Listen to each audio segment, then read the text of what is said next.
Yo, what's good? It's Tektron. We're back with My Hero Academia, chapter 329. This title page, this translated title is ridiculously long, but we've got Star and Stripe on it.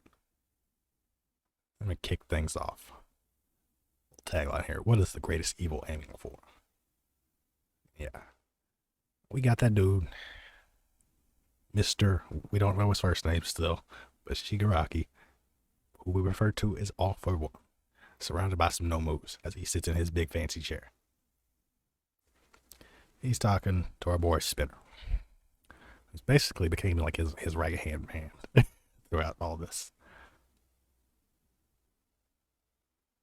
They just discuss plans,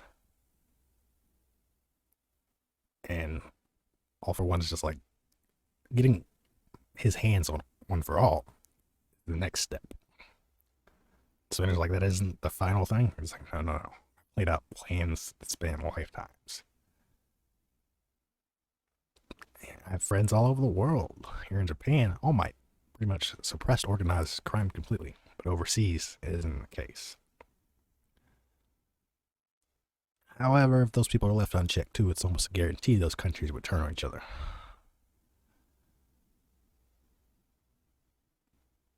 But there's one problem.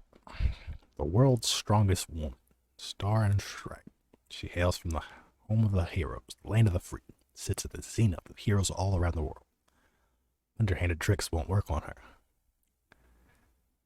And he says, if someone like her were to intervene, there's no doubt we would be in trouble. But if I were to get my hands on her quirk, well, the rest is history, as they say. He plays up to Spinner's anthropomorphic being that he's vilified and hated. There are many people just like you who support you in secrecy. We see people surviving execs of the Paranormal Liberation Front. The embers of liberation are still smoldering. Skeptic was one of the few that didn't get caught up in the swarm of arrests by the Safety Commission, is doing his best to get all these people in line. Basically saying, you exist to serve Spinner. And he even's telling, like, yeah, gets a shot of random league members as they are all around. It's like, you may not have liked them, but Redestro recognized them. So, they're true liberators. Worship them. And we will be the ones to sow the seeds to set up Shigaraki's destruction of the future. Then we cut to the hero side of things. Got Genus and Hawks in a car, traveling, Endeavors in the air. They're about to try to go meet Star and Stripe. We're discussing things like, yeah, she'll be entering our airspace shortly.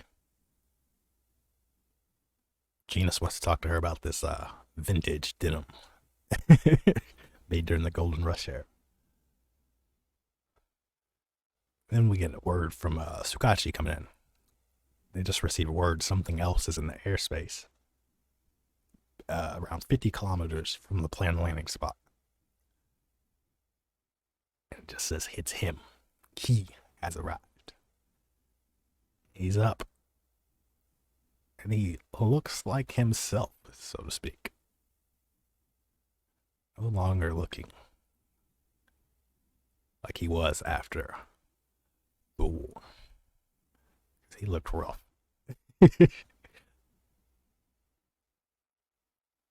Because he still had like the AFO face on him and stuff. It was kind of weird.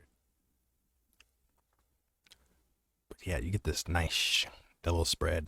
It's just the back of his hands. He's still got the hole in the palm. He's ready to try to steal. Star and Stripe, you must be one free guy to come all the way up here to greet me. Yeah, he's riding on one of the flying no moves. She's just like, are you the villain they call AFO? Well, who am I? Indeed. Yes. Tamura is back. Fairly short chapter. But yeah, business is about to pick up. But I've put this on the thumbnail twice in a row now. Oh. One thing I question here is, I guess it doesn't matter. Because I think it's apparent at this point. AFO plans to take over Tomura. Like, completely. So it's actually better if he sends Tomura to get the Sheik, to get the quirk. Considering he still has unless something changed. AFO is still holding a copy of the quirk, and Tomura has the original. So, granted, we know they have different quirks in each one. Some of them overlap because they made copies of them, but we'd have to assume, based on what the doc was doing, how long that took, that Tomura has the majority of the quirks AFO has taken over the years, the decades. But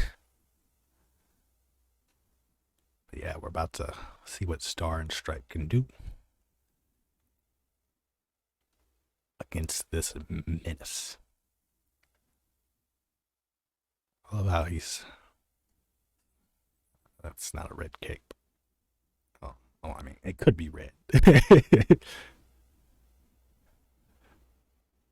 yeah, I think Exlos's cape got destroyed. It was a cool look. So I'm guessing this is a different cape. But yeah. AFO seems to be very wary of this woman. So she must have a very powerful quirk because he wants it. And not just wants it, he wants it in the new body, in the vessel he's going to take over. Seemingly once the time is perfectly right. Who's to say when that will be exactly?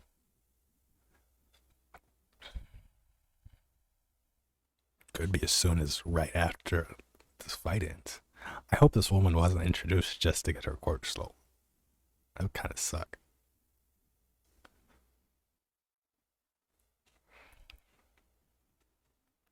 Especially if it's just like, oh yeah, we're gonna make them, like, our heroes managed to beat them, so we gotta power him up even more. Even though she went into that battle at 75% completion. Well, he's now 100, to the best of our knowledge, and might get another overpowered quirk. Oh, wow. We're setting up for some big things here. But yeah, I'm gonna end it there. Don't forget to leave a thumbs up, subscribe. Tell me what you think of Stars and Stripes quirk is below in the comments. Could it have something to do with the very words in her hero name? It's like a